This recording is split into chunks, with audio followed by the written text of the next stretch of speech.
I'm going to be showing you the MSD View software.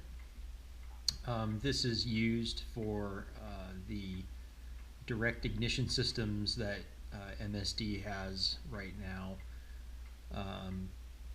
They make it for Ford and Chevy, and I think they're going to be making it for other products as well, like Mopar, but it's not out yet to my knowledge.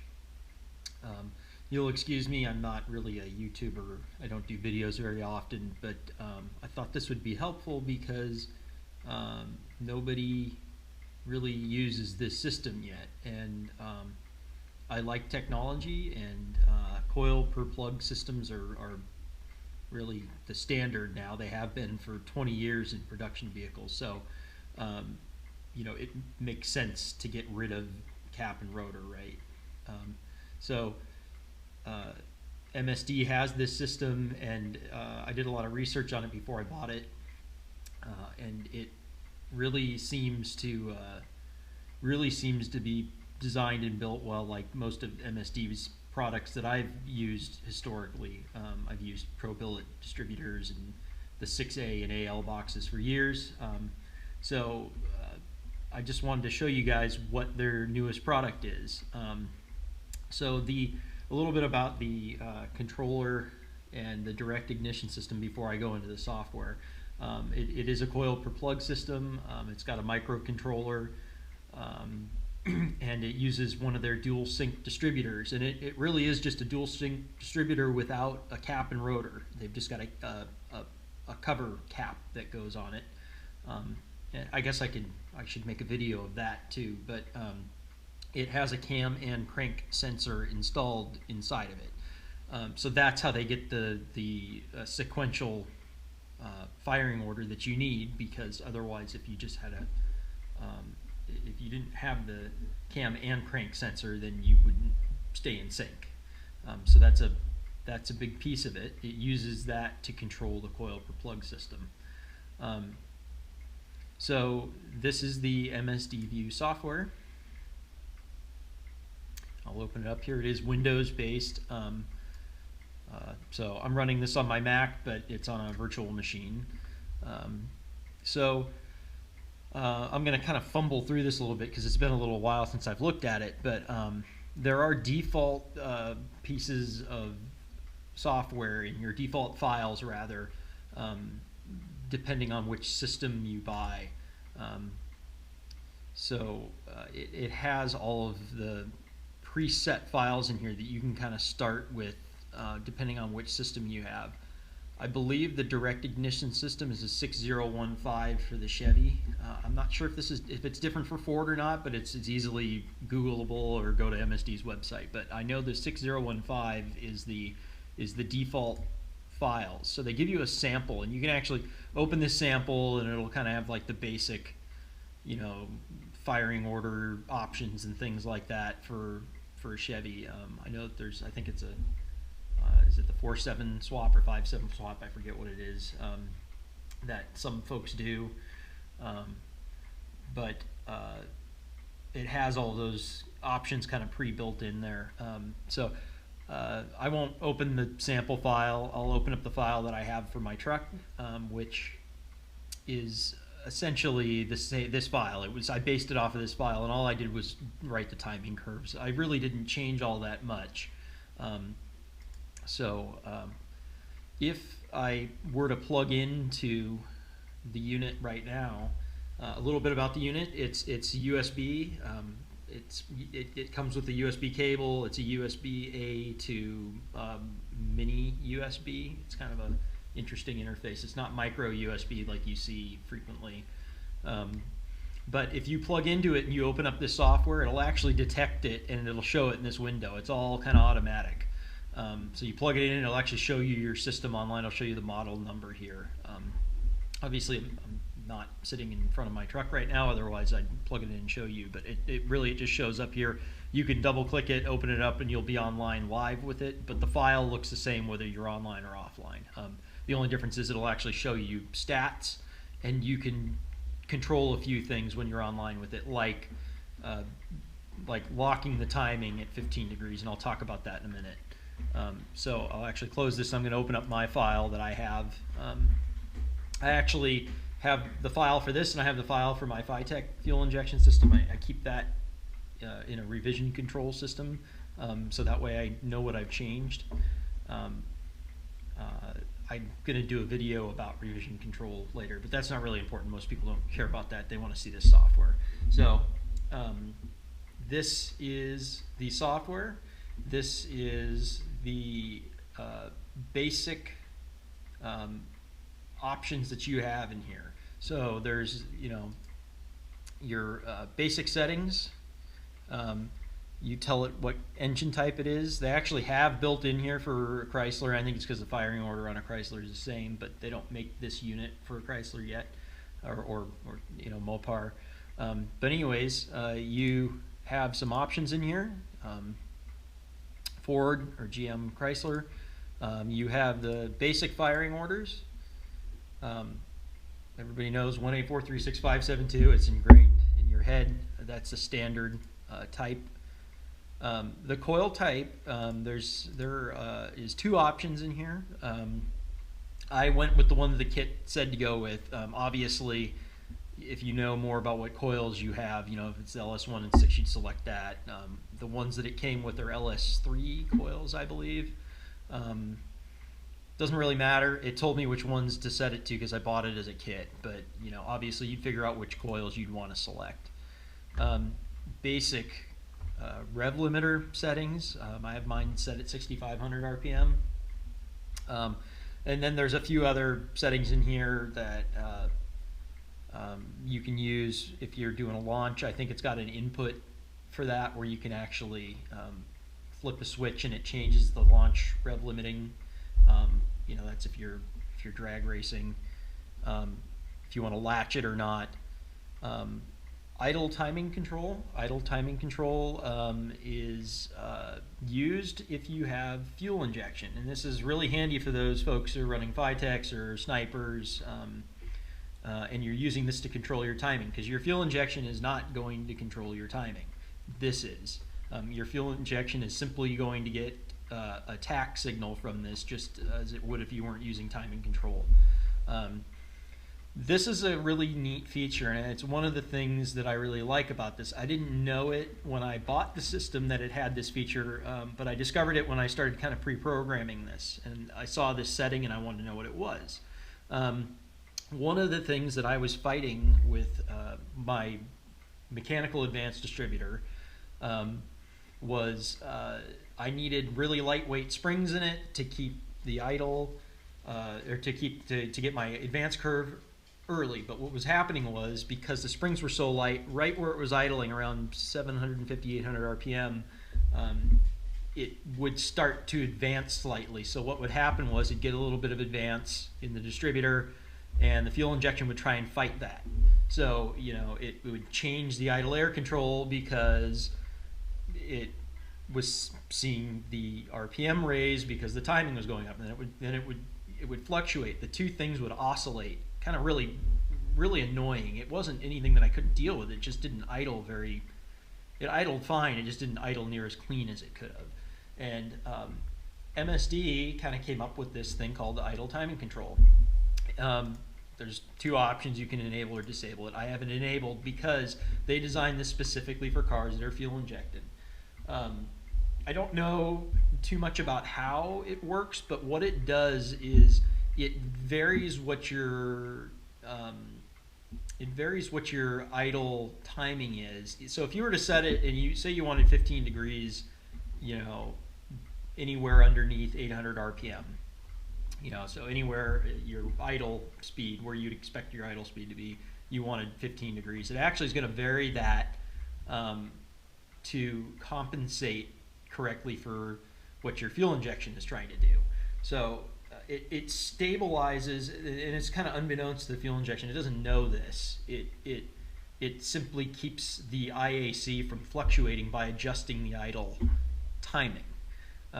That's what I was able to read into it. Somebody probably will correct me if I'm wrong, but it seems to make sense to me that it prevents oscillations between the two. You kind of have these two asynchronous things that are constantly adjusting themselves. This compensates for that. So that's a nice feature, and I did find that it stabilized my idle substantially. It really made a big difference because I tried it with it and I tried it without it. Then you have your timing source. There's two ways to do this. There's a table and plots. I'll talk about both.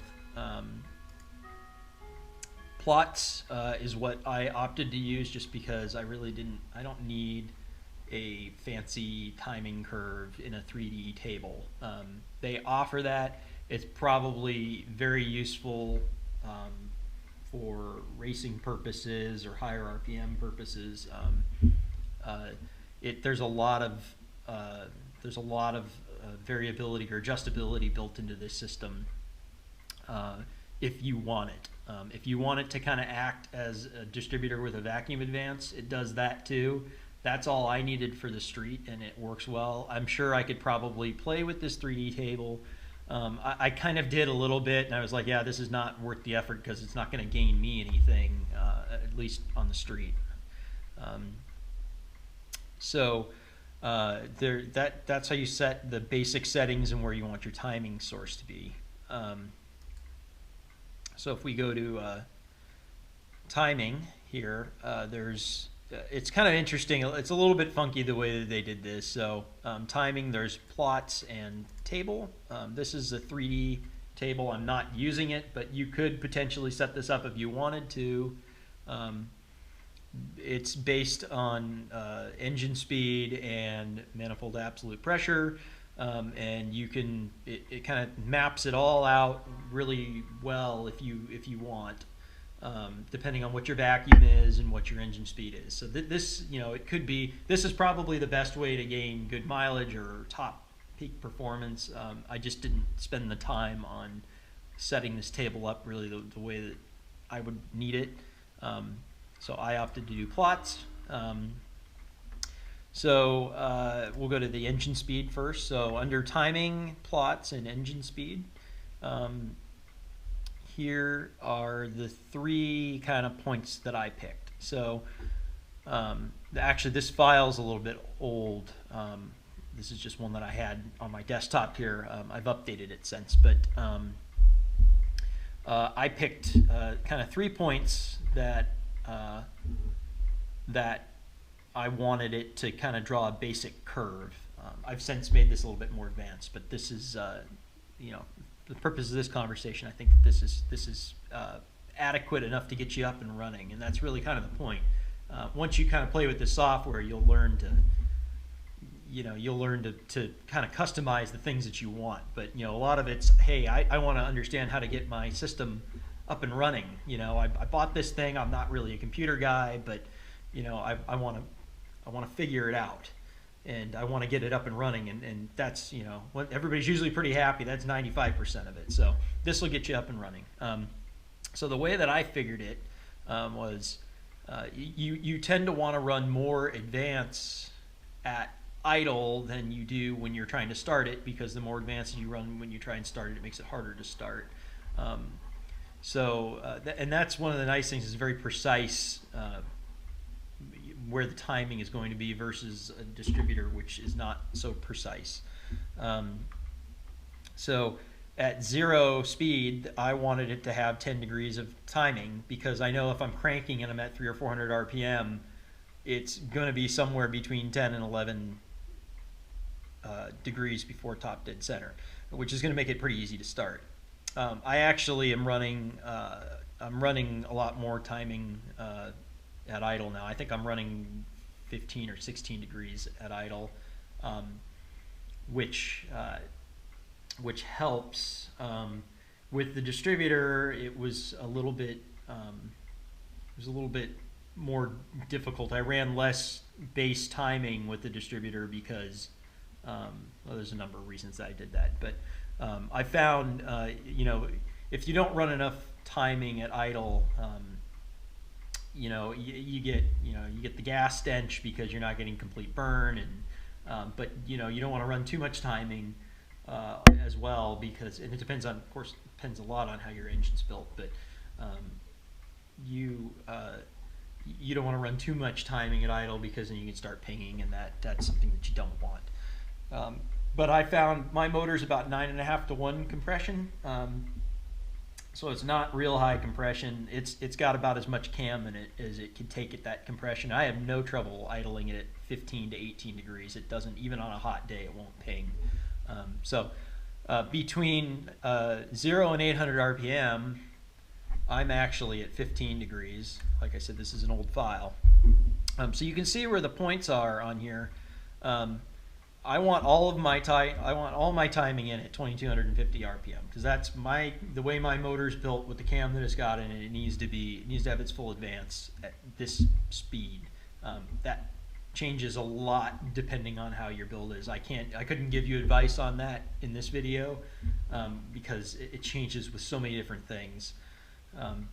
But for my purposes, this is the advance curve that I need. So it's really this simple. If I wanted to add another point in here, I can. Say if I wanted at 3000 RPM, I want it to have 38, or call it 40 degrees advance. It's going to draw that for me. So it's real easy. You can insert. It's just like an Excel spreadsheet. This is the speed. This is the timing I want. If you wanted it for, you would never do this, but if you wanted it to have 20 degrees at 3000 RPM, it draws it for you. Likewise, you can actually grab these points. You can draw a curve manually if you want to, which is kind of a neat thing. I don't know that I would ever do that, just because that's not really precise, but you can do that. You can draw a curve if you like. So really easy. They've made it. They've made it for guys like you and me, right? We're just a bunch of gearheads, and we just want to use this thing. So that is the basic timing curve function. This unit also has a built-in map sensor. So that's a really neat feature. It's something that had to be there, because otherwise you wouldn't have any vacuum advance. If you're like me, I was running a mechanical distributor with no vacuum advance for ages, because it's what I had, which was fine. There's nothing wrong with it. It's just, you're cruising down the freeway and you're not getting, you're not getting more advance when you could, which is going to help improve mileage. So under low load situations, you can run a lot of timing and get some decent mileage. So this map sensor, I did hook this up, and it's pretty nifty. This was a base kind of curve that I put in here. I've since changed it. This was just a real basic thing. I had to see what kind of vacuum I was at different speeds, different engine speeds, to get an idea where the ranges were. So I actually hooked up a laptop and drove with it for a little while, and I ran some logs. There's a way to do that in here as well. That's a more advanced thing. I won't go into that in this video, but it's not really, well, I shouldn't say advanced. It's just another feature. If I talked about everything in this software, I'd be here for 2 hours, and you want to watch a 15-minute video on how to make this work. So you don't have to set this up. If you just want to get it running and not worry about setting this up, you set these numbers all to 0 and don't worry about it for right now. You want to worry about adding advance under vacuum later, you absolutely can. But you don't have to have this to make it running. It's just something good to know. So remember, it is a map sensor, so it's measuring absolute pressure, manifold absolute pressure. Okay, so it's going to be backwards from vacuum. So if you're thinking about 8 inches of vacuum, you're not going to be able to line up 8 inches of vacuum with a timing on here. You need to convert it from inches of mercury to kilopascals. Very easy to do. That's a Google thing. I think everybody knows how to do conversions on Google. But it does go up to 250 kPa because of boost situations, but right around 100,000 kPa is going to be atmospheric pressure, and this number drops as you're under vacuum. So I forget exactly, but the scale would be around, if you were around 8 to 10 inches of vacuum, be like 70 or 80 kPa, I want to say. so on and so forth. The more vacuum you pull, the lower this number is going to be, because the pressure, the absolute pressure in the manifold is lower than atmospheric, which is right around 100. So this, you're going to have more timing with more vacuum, because more vacuum, you're under less load. So you have more load, you're going to add less timing. So this is an additive number on the ignition timing. It is going to add that many degrees to wherever the engine is. So if the engine's, if you're sitting at full timing, say I was at 36 degrees, it's going to add 4 degrees to it. It's going to put me at 40 degrees. Pretty easy. So if I was cruising at 2,000 RPM, which I don't, the way that my setup is, but if I was, and I wasn't quite at 36, I was at 34 degrees, it would be at 38 degrees if it was matched up with, 35 kPa, which I don't. The only time I ever pull that kind of vacuum is going downhill with the throttle closed. But that's how that works. It's additive, very easy to set. Again, this is just like the timing. You can pull it anywhere you want. You can adjust this curve. You can even if you're pulling almost no vacuum, you can actually retard it. So you can do that as well. That's probably something I should play with. I haven't yet. But you can actually retard the timing under real high load situations, which is a good feature. You may find that you need that.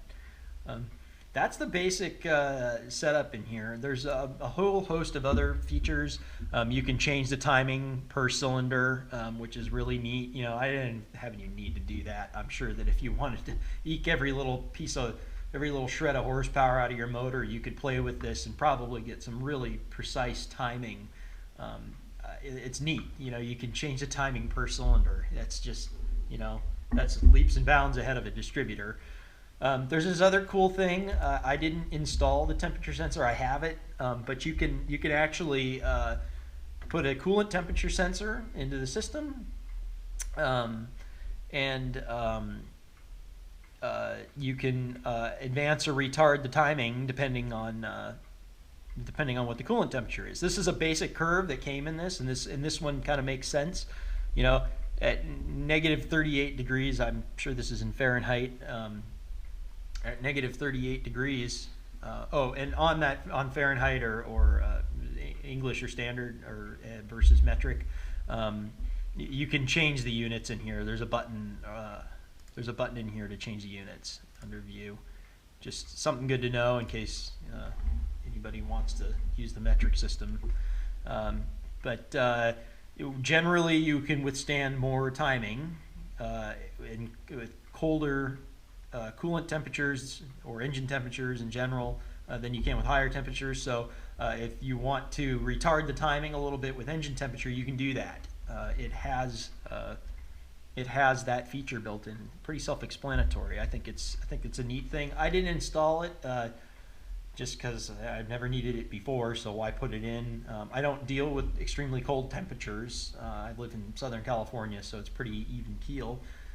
But you can do that if it gets extremely hot. Places like Vegas, you might want to, Vegas or Texas, places like that, you might want to use this feature to put some retard into the system if you're worried about knocking. It's a good feature. Step retard, haven't played with any of this at all. This is for you nitrous guys, I think. Launch retard for racing. These are features I haven't played with. Just showing you that it's here. You can figure out how to use it if you need to. I think it does time. It does time from launch. You can have the steps in the timing. Don't know a whole lot about it. Never used it. And then there's the data acquisition tab. I won't talk about this, but you can run logs, which is neat. I've played with this. It's handy. I didn't really need it. It's run just fine, but I did run some logs to kind of optimize a few things, like the map settings. So those are the basic settings. There's one more thing I want to show you that's in here. So when you get this thing all set and ready to go, The biggest thing that folks kind of been asking about is, how do you set it up? How do you get the timing correct? How do you get it started on the right sequence? Because you don't have plug wires to get you in the right sequence. Well, it's all via the that's all via the distributor itself. You have a couple of LEDs that are in the distributor and the sensor that's in there, and basically you line up the sensor that's in there and the marker pointer that's in there. It's got a pointer just like if it was your rotor pointer, and you point that at number 1 on a Chevy, just like you would any distributor. We've all done it. And you line up the sensor with it as well. And the way that they tell you to do it, it was a little bit too retarded to start the first time I started it, but they tell you to rotate the distributor housing back away from so the sensor gets away from the pointer that's pointing towards number 1. Of course, you'd have your crank at 0 at this point. Or at 15 degrees rather, I'm sorry. And I'll explain why 15 degrees in a second. But you would want your pointer pointing towards 1, and you would rotate it until the 2 LEDs turn on inside of the distributor. You'll see there's 2 little LEDs in there. As long as the ignition's on, you'll see that happen. That's basically telling you that you're flagging the sensor to fire to fire number 1 right there at however many degrees you're at. The reason that I say 15 crank degrees is because that is generally an advance that most engines will idle at, and that is why MSD has selected that as where this system will lock when you want to line up your distributor. That is this button up here at the top that says normal timing. Normal timing means exactly that. It's advancing and retarding just like it's supposed to. When I click this button, it's not going to do it now because I'm not online. It'll actually switch this and say locked at 15 degrees. So it'll lock it at 15 degrees regardless of engine speed or any other variables. It will lock it at 15 degrees. You're going to fire it up, and hopefully it starts. I recommend putting a timing light on it when you're cranking it just to see where it's at, because you might be pretty far off. I was way retarded. I was like 15 degrees after top dead center, so I didn't want to fire it first. But I caught it real quick because I had a timing light on it, and I could see that it was on the balancer way before the scale, or way after the scale rather. So I had a friend crank it for me. I rotated it a couple of times and I got it to where it would fire, and then I checked it and it was like, at 8 or 10 degrees or something on the timing light, and then I just rotated the distributor until it was at 15 degrees. It's that easy. It was at 15 degrees, you lock the distributor down, that's it. It handles the rest of it. All you have to do is sync up the distributor and the crank. That's it. And then the system does what it's supposed to do. I really think it was worth it. It definitely idles smoother. It's not as erratic as sometimes mechanical advances can be. Physics kind of get in the way sometimes of weights, and other things, there's other variables that are in there. But if you stop really fast, sometimes I don't know, I found this, if I stopped really fast, sometimes it would almost kind of want to stall sometimes, because I think that there's certain things that happen, like the curve doesn't come down as fast, or comes down too fast. So that's just my opinion, but I've noticed that with mechanical advanced systems, that they kind of do funny things depending on some other accelerations that are going on in the vehicle. Some people would probably argue with me, but I've just noticed that it doesn't. Mechanical systems are great and they're very reliable, but they're also subjected to physics.